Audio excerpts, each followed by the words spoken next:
ចំនួន18នាក់ដែលសៀមបានចាប់ទៅជាទាហានពីខាងកម្ពុជា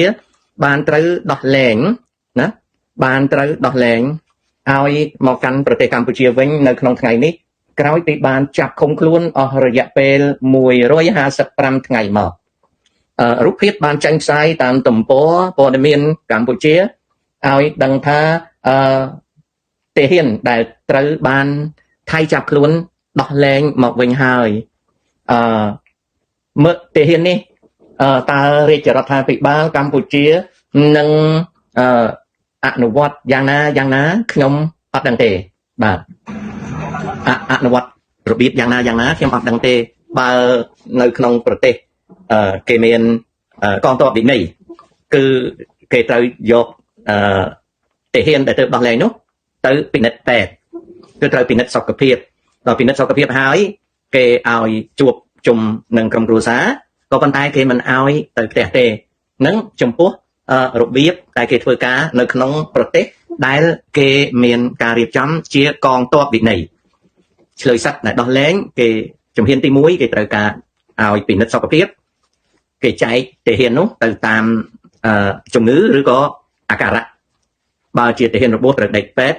បើទាហានមិនរបួសទេត្រូវពិនិត្យសុខភាពពិនិត្យឈាមថតX-ray សពគ្រប់ពិនិត្យភ្នែកពិនិត្យត្រចៀកសពគ្រប់ពិនិត្យតួរាងកាយដែលគេហៅថា physical examination and health check up បន្ទាប់មកគេ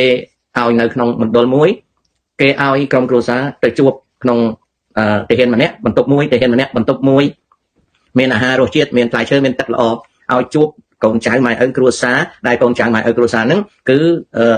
គេមិនទាន់ឲ្យយកចំណុចអីទៅឲ្យទេគឺគេឧបត្ថម្ភទាំងអស់គេឲ្យជួបហើយមានម៉ោងគេជួបហើយគេឲ្យទាហានដែលមិនត្រូវការដេកពេទ្យនោះនៅក្នុងមណ្ឌលណាមណ្ឌលហើយគេធ្វើការត្រួតពិនិត្យមួយទៀតគេហៅថាការត្រួតពិនិត្យសុខភាពខាងផ្លូវចិត្តគេហៅថា mental evaluation and exam ដែលគេសួរនាំអីបន្តិចបន្តួចសពគ្រប់ហើយក៏គេក៏មិនទាន់ឲ្យចាញ់ទៅផ្ទះដែរគេត្រូវធ្វើdebrief ការសាកសួរដែលទាហានម្នាក់ត្រូវមានការសាកសួរហើយគាត់ត្រាទុកនៅក្នុងកំណត់ហេតុម្នាក់សពគ្រប់ហើយទើបបានគេឲ្យទាហានដែលមានសុខភាពបរិបូរណ៍វិលទៅផ្ទះសម្បែងវិញជួនកាលគេធ្វើពិធីទទួលគេឲ្យស្លៀកពាក់ឯកសណ្ឋានត្រឹមត្រូវមេបញ្ជាការជាន់ខ្ពស់នៃកងទ័ពមកគំនាប់ទទួលទាហានផ្ដល់កិត្តិយសជាសេចក្តីថ្លៃថ្នូរដល់ទាហានដែលធ្លាប់ត្រូវបានខ្មាំងសត្រូវចាប់ជាឆ្លើយអីរហូតដល់គេឲ្យលិខិតស្នាមសម្រាប់ដូចជាការបំពាក់មេដាយដូចជាការដំឡើងឋានន្តរស័ក្តិដូចជាការផ្ដល់នៅបៀវត្សពិសេសឲ្យជាដើមឡើងនេះចំពោះណានេះគឺជាវិធីរបស់ប្រទេសដែលមានកងទ័ពវិន័យរីឯប្រទេសកម្ពុជាខ្ញុំអត់ដឹងថាកម្ពុជាប្រព្រឹត្តបែបណាទេនឹងអញ្ចឹងអត់មានទេការឆែកឆេរពិនិត្យរោគការឆែកឆេរពិនិត្យ physical exam គឺចង់ដឹងអំពីសុខភាពផងចង់ដឹងសពគ្រប់តាំងពីជាតិពុលជាតិអីផងមានការពិនិត្យឈាមមានអីដូច្នេះតម្រាំបានទៅជួបជុំគ្រួសារជួបជុំមួយថ្ងៃពីរថ្ងៃជួបហើយប៉ុន្តែមកជួបនៅមណ្ឌលតែដល់ត្រឡប់ទៅផ្ទះសម្បែងហ្នឹងមួយអាទិត្យអីចឹងជួនកាលដល់ទៅ2សប្តាហ៍តែគេរៀបចំធ្វើទៅតាមកងទ័ពពិន័យតែកម្ពុជាខ្ញុំអត់ដឹងថារាជការធ្វើយ៉ាងណាទេណាអត់ដឹងថារាជការធ្វើយ៉ាងណាទេចំពោះការដោះលែងមកវិញហើយខ្ញុំក៏ដឹងដែរថាការជាប់ឃុំថៃក៏គេមិនវាយដំច្រំធាក់ធ្វើបាបដែរហើយក៏មានកាកបាទក្រហមអន្តរជាតិទៅសួរសពទុកញឹកញយដោយឡែកតែមេដឹកនាំយើងឯងដែលចាញ់សម្ដីអត់គុណធម៌ថាតែហ៊ានតែគេចាប់ទុកថាស្លាប់នេះគឺជាសម្ដីមួយដែលគ្មានគុណធម៌តតែសោះហើយកុំមកបញ្យល់ថានិយាយអញ្ចឹងទៅជាឧបាយកលអត់មានទេនៅពេលមេដឹកនាំតបនិយាយអញ្ចឹងគឺបោះបង់ចោលកងទ័ពហើយបោះបង់ចោលកងទ័ពហើយណានេះគឺជាការបោះបង់ចោលកងទ័ពជាការដែលមើលងាយយ៉ាងខ្លាំងដល់សាច់ស្រស់ជាម្សោះរបស់យុទ្ធជនហើយក៏មកដោះសារថានេះអានឹងជាល្បិចអត់មានល្បិចជាមួយនឹងឆ្លើយសត្វទេកាលណាទាហានត្រូវជាប់ឃុំឃាំងគេតែងតែប្រើកាយវិការនិងសម្ដីមនុស្សធម៌គេមិនប្រើអ្វីផ្សេងទេប៉ុន្តែចិត្តថ្លើមវាអត់មានចិត្តថ្លើមបេះដូងវាអត់មានណាទៅបានចាញ់សម្ដីនឹងមកសម្ដីហ្នឹងគឺជាស្លាកសញ្ញាបង្ហាញថាគ្មានចិត្តថ្លើមទេបាទគ្មានចិត្តថ្លើមទេបាទ ហើយអ៊ំមានពេលជួយស្រាយភាសិតខែរះឆ្លងផ្លូវកូនកើតមុនឪពោតាដើរលេងពាក្យនេះលើញឹកញាប់ការបកស្រាយខុសៗគ្នាតាមពិតវាមិនមែនជាសុភាសិតទេណាវាជាពាក្យដំណាលទេចាំថ្ងៃក្រោយចាប់បាទជាពាក្យដំណាលទេគេហៅពាក្យដំណាលគេនិយាយតៗគ្នាប៉ុន្តែមិនមែនជាសុភាសិតទេមិនមែនជា proverb ទេវាជា saying ដែល pass along from time to time ណាអានឹងអញ្ចឹងបាទអានោះអញ្ចឹងគេនិយាយអំពីការវិវត្តនៃសម័យកាលអានោះអញ្ចឹងទេបាទបងលីណូចៅប្រហែលជាប្រភេទដែលចូលចិត្តស្បាយតាមានពេលតាស្បាយជាមួយចៅតែពេលនេះតាអត់មានពេលតាយកពេលវេលាដើម្បីនឹងជូនដំណឹងហើយនឹងផ្ដល់នៅការចែកចាយចំណេះដឹងដល់អ្នកដទៃណាបងលីណូ60 95ចៅជាក្មេងស្បាយចៅស្បាយចិត្តរឿងអញ្ចឹងណាតែតាអត់ទាន់បានស្បាយអញ្ចឹងទេតាយកពេលវេលានិយាយរឿងដែលមានប្រយោជន៍ច្រើនបាទចៅនៅស្បាយអញ្ចឹងតាចាំតាមានពេលស្បាយចាំតានិយាយប្រាប់ណាកូនណាវាvarial អញ្ចឹងសាកសពទាហានចំនួន16នាក់ត្រូវបានរកឃើញនៅក្រោមប្រាសាទតាក្របីខ្ញុំអត់ដឹងទេខ្ញុំអត់ដឹងហើយខ្ញុំឲ្យតែឃើញសាកសពខ្ញុំអត់មើលទេដោយសារអ្វីខ្ញុំចាត់ទុកថាសាកសពរូបភាពទាំងឡាយដែលបង្ហាញហ្នឹងវាជាការឃោសនារបស់ថៃហើយក៏ជាការឃោសនារបស់ខ្មែរអញ្ចឹងខ្ញុំអត់យកចិត្តទុកដាក់លើសាកសពទេសាកសពនៅក្នុងពេលនេះគឺជាការឃោសនានៅឡើយទេការយកចិត្តទុកដាក់របស់ខ្ញុំគឺគ្រាន់តែប៉ុណ្ណេះទេថាទាហានថៃស្លាប់មានកិត្តិយសទាហានខ្មែរស្លាប់ពីសង្គ្រាម5ថ្ងៃមុនពីថ្ងៃ24ដល់ថ្ងៃទី28កក្កដាស្លាប់ដោយខ្មោចឆ្កែ2ថ្ងៃ7ធ្នូនេះរាជការក្រាន់បើបន្តិចមានធ្វើបន្ទើទានខ្លះពីថ្ងៃ24កក្កដាដល់ថ្ងៃ28ស្លាប់ដោយខ្មោចឆ្កែហ៊ុនសែនមើលងាយសាកសពយុទ្ធជនណាមិនដែលយកចិត្តទុកដាក់ទេពីថ្ងៃទី7ខែធ្នូមកដល់ថ្ងៃ27ចេះធ្វើបន្ទើទានខ្លះក៏ប៉ុន្តែអង្គើពុកលួយឧបត្ថម្ភសាកសពយុទ្ធជនត្រូវបានអ្នកយកលុយទៅឲ្យហ្នឹងកឹបកេងអីសពគ្រប់អត់មានអ្នកណាជឿក្បាលទេអយុត្តិធម៌ណាហ៊ុនសែនមិនដែលមានបេះដូងទេថ្ងៃមុនគាត់ដើរទៅមើលកូនស្រីគាត់ខ្ចប់អីវ៉ាន់ខ្ចប់ដើម្បីយកទៅឲ្យអ្នកស្រុកហើយអ្នកស្រុកទៅសាពះអរគុណទៅកូនហ៊ុនទៀតអានឹងជាបេះដូងឬក៏ជាលុយទៅកូនហ៊ុនទាំងអស់មិនមែនជាលុយបានមកដោយសមាអាជីវៈទេគឺលុយបានមកដោយអំណាចហើយដល់យកទៅឲ្យរាជអរគុណសាពះអរគុណទៀតអានឹងគឺជាសេចក្តីសមនស្សសេចក្តីយកចិត្តទុកដាក់ឲ្យគាត់ជាអគ្គភស្តុភារមិនមែនគាត់ទៅមើលកូនស្រីគាត់ខ្ចប់ណៅណាម៉ាណាចង់ធ្វើអីធ្វើទៅធ្វើតាមម៉ាណាទៅណាតែគាត់អត់មានគិតថាអញជាអគ្គភស្តុភារកងទ័ពចំណីចំណុកម្ហូបអាហារទឹកផុកឆ្នាំសកៅហើយចុះជួនភៀសខ្លួនអញក៏អគ្គភស្តុភារហើយចុះក្រសួងសង្គមកិច្ចអីសុខាភិបាលអីកិច្ចការនារីកិច្ចការកម្មាអីនៅណាអត់សោះលោកអើយអត់សោះបាទអត់សោះហើយបើធ្វើអីឲ្យមកកញ្ចប់ទៅឲ្យគេស្ពះសុំអរគុណទៀតហើយលុយដែលកើតការកញ្ចប់ហ្នឹងមិនមែនលុយគាត់រកស៊ីណាលុយហូរចូលកប៉ៅគាត់តាមរយៈអំណាចបានថាខ្មែរយើងកម្មណាលោកអើយលោកអភ័ព្វណាខ្មែរយើងអភ័ព្វណាលោកតានៅពេលដែលយោធាវិលត្រឡប់មេត្តាភូមិវិញរដ្ឋាភិបាលវិធានការដូចជាបារម្ភខ្ញុំអត់ដឹងទេខ្ញុំនិយាយឲ្យមិញណាកូនណាខ្ញុំនិយាយឲ្យមិញថាប្រទេសដែលមានកងទ័ពវិន័យគេត្រូវពិនិត្យសុខភាពគេត្រូវថត X-ray គេត្រូវពិនិត្យឈាមគេត្រូវបែងចែកជំងឺគេត្រូវឲ្យស្នាក់នៅក្នុងមន្ទីរពេទ្យឬមណ្ឌលគេឧបត្ថម្ភអាហារជីវជាតិអាហារឆ្ងាញ់ហើយគេធ្វើតេស្តផ្នែកខួរក្បាលនិងគេឲ្យមកជួបជុំបងប្អូនតែគេអត់ទាន់ឲ្យទៅផ្ទះទេគេត្រូវធ្វើការសាកសួរសិនហើយគេត្រូវធ្វើពិធីទទួលអ្នកទោសដែលរួចខ្លួននឹងមកដោយបញ្ជាការកងទ័ពទៅចាប់ដៃឬក៏ទៅកញាប់ទទួលគេបំពាក់មេដៃឲ្យដោយសារកងទ័ពធ្លាប់ជាអ្នកទោសគឺពលកម្មធំត្រូវខ្មាំងចាប់អញ្ចឹងគេបំពាក់មេដៃឲ្យឬក៏គេឡើងឋានន្តរស័ក្តិឲ្យចំពោះក្របខ័ណ្ឌជាពិសេសគឺមេដៃគេបំពាក់ឲ្យអីបាទគេឲ្យពាក់ឲ្យគេថតអីទៅគេអត់ធ្វើក្រវីទេនឹងចំពោះប្រទេសដែលមានកងទ័ពវិន័យតែប្រទេសកម្ពុជាខ្ញុំអត់ដឹងថាគេធ្វើម៉េចទេណាបងអត់ដឹងទេបាទអានោះអញ្ចឹងហើយចំណែកឯសាកសពខ្ញុំអត់ឆ្លើយរួចទេព្រោះខ្ញុំអត់ដឹងណាអត់ឆ្លើយរួចទេអូខេណាអត់ឆ្លើយរួចទេណាលំហួរកម្ពុជាចង់និយាយថាម៉េចក៏ដោយគឺខុសអូខេលំហួរកម្ពុជាឧបមាថាខ្ញុំជាប្រពន្ធរបស់លំហួរឯង ហើយពេលគេចាប់កូនលំហួរឯងថាកូននឹងខ្ញុំលែងគិតថាចាប់ទុកតែងាប់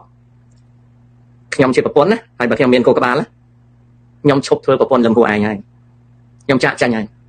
ចង់លំហួរឯងមកប្រាប់ខ្ញុំថាជាចិត្តសាស្ត្រអីក៏ដោយខ្ញុំអត់ត្រូវការមនុស្សប្រុសអញ្ចឹងទេអត់ត្រូវការមេគ្រួសារអញ្ចឹងទេបាត់មាត់ទៅបានទេជាសក្តីថ្លៃថ្នូរនៃជីវិតគ្រួសារបាត់មាត់ទៅបានទេយើងមានកាកបាទក្រហមអន្តរជាតិយើងមានរដ្ឋាភិបាលយើងមានអង្គការរដ្ឋាភិបាលយើងបាត់មាត់ទៅបានទេចាំបាច់យើងនិយាយចឹងណាបើលំហួរឯងជាប្តីខ្ញុំលែងក្បាលចោលបើជាប្រពន្ធខ្ញុំមិនជឿថាប្រពន្ធខ្ញុំនិយាយចឹងទេណាហើយបើតាំងជាមេតបវិញឲ្យតែនិយាយចឹងខ្ញុំមកវិញខ្ញុំឈប់ធ្វើទៀតហើយខ្ញុំផ្ដាំកូនខ្ញុំកុំបម្រើវាទៀតមនុស្សវាគ្មានបេះដូងទេអូខេហើយពាក្យថាធ្វើគ្រប់មធ្យោបាយធ្វើស្អីអត់ចាំបាច់ធ្វើស្អីទេសង្គ្រាមកាលណាច្បាំងគ្នាគេកាន់កងទ័ពយើងចង់ឲ្យកងទ័ពតែគេចាប់បាននឹងបានសុខសប្បាយយើងតំណែងតំណងជាមួយគណៈកម្មការការក្បាត់ក្រហមអន្តរជាតិដើម្បីឲ្យគេទៅមើលសួរសុខទុក្ខសង្គ្រាមឥឡូវគេមានច្បាប់របស់គេមានច្បាប់សង្គ្រាមរបស់គេអត់ធ្វើទុកបុកម្នេញឆ្លើយសត្វទេមិនឃើញទេរុស្ស៊ីក៏ដោយយូក្រែនក៏ដោយសូម្បីតែខ្មោចងាប់គេយកទៅខ្លះសេទុកតើហ៊ុនសែនបានធ្វើអីដែលត្រូវនិយាយថាចាក់ទុកតែហ៊ានតែជាឆ្លើយសត្វនឹងស្លាប់បាត់ទៅហើយបេះដូងណាកូនណាលំហួរបេះដូងអាហ្នឹងបេះដូងមនុស្សណាបេះដូងជាបេះដូងរបស់មនុស្សលំហួរឯងយល់ឃើញថាគួរបម្រើគាត់ស្មោះត្រង់នឹងគាត់អាហ្នឹងតាមចិត្តចុះ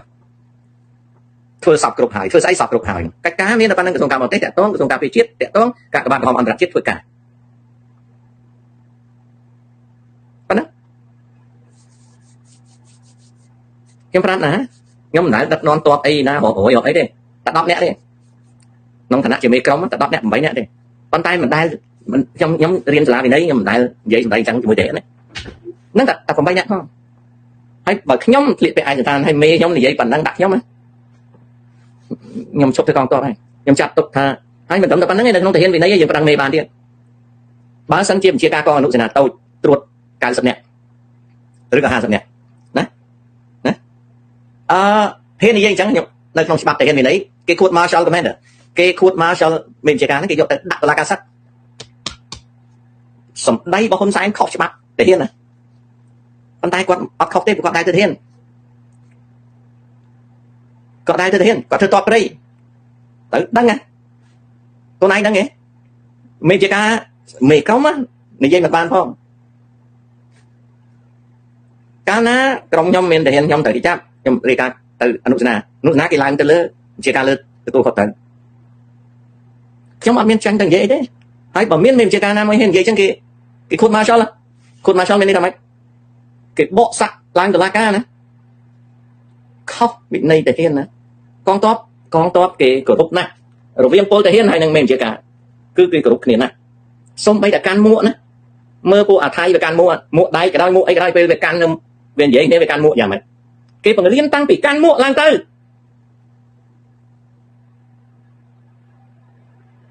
ខ្ញុំមិនមែនចេះទៅទេមនុស្សកាលណាអត់មានចិត្តខ្លាំងទេអត់មានវិន័យទេសម្ដីចាញ់មកគឺព្រៃហ្មងព្រៃខូខើអត់មានគិតជីវិតគេទេហើយមកអីណាលៀងខ្លួនអីចិត្តតែសះអីអ្នកណាគេឲ្យយើងនិយាយយើងនៅតែស្ងៀមទៅណាមកចោលខ្ញុំឯនេះទៅពិបាកទឹកចិត្តទៅហ៊ានគាត់ប៉ុណ្ណាណាណៃនៅពីលើប៉ុណ្ណាណៃនៅពីលើគាត់និយាយអញ្ចឹងណាបានថាមិនដឹងទេលោកអើយលោកណានៅសហព័ន្ធអារ៉ាប់ឃើញមានភាពតានតឹងហើយលោកតាខ្ញុំអត់បានតាមដានផងណាអត់បានតាមដានទេអត់បានតាមដានណា Uncle you have always warned that if Cambodia strengthen its military the nation to the southeast would strike us again strengthening is the thing that Cambodia should do but should be mindful not to show arm race meaning that you can organize Cambodia can organize her armed forces can train new soldiers can modernize armed forces can equip armed forces but do it slow or carefully not to make Cambodia neighbor like Vietnam or Thai feel that they are threatened so it doesn't mean Cambodia should sit down and do nothing but Cambodia should do something carefully ណាដូចឧទាហរណ៍ យើងកំពុងតែស្ថិតនៅក្នុងការឈប់បាញ់មានអ្នកផ្សាយកំភ្លើងថាចៅកម្មនិដ្ឋានហ្នឹងថាត្រូវទិញអានេះទិញអានោះអាហ្នឹងប្រជាជននិយាយអត់អីទេចៅកម្មនិដ្ឋានគាត់និយាយក៏អត់អីអ្នកដែលផ្សាយក៏អត់អីប៉ុន្តែបើអ្នកនយោបាយឬកងទ័ពនិយាយគេចាត់ទុកថាជាគ្រោះថ្នាក់ឯង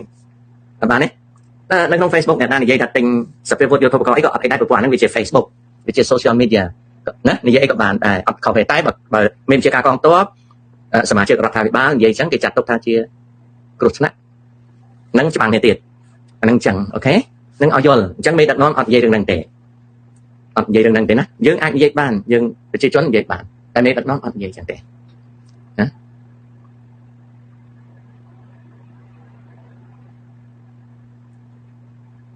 ចិនដា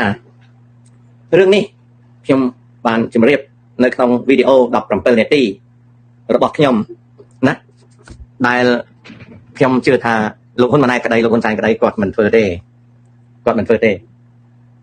ខ្ញុំដឹងថាគាត់មិនធ្វើក៏ប៉ុន្តែខ្ញុំនិយាយទុកជាគេហៅថាទុកជាលក្ខណៈទៅចុះទុកជាទស្សនៈដ៏ស្ដួចស្ដើងទៅចុះណាគេថាទុកជាទស្សនៈស្ដួចស្ដើងមួយទៅចុះណាទុកជាទស្សនៈស្ដួចស្ដើងមួយទៅចុះខ្ញុំនិយាយ17នាទីបាទខ្ញុំនិយាយ17នាទីបាទអត់សួស្ដីប្រិយមិត្តមិនមកជួបគ្នាសារជាថ្មី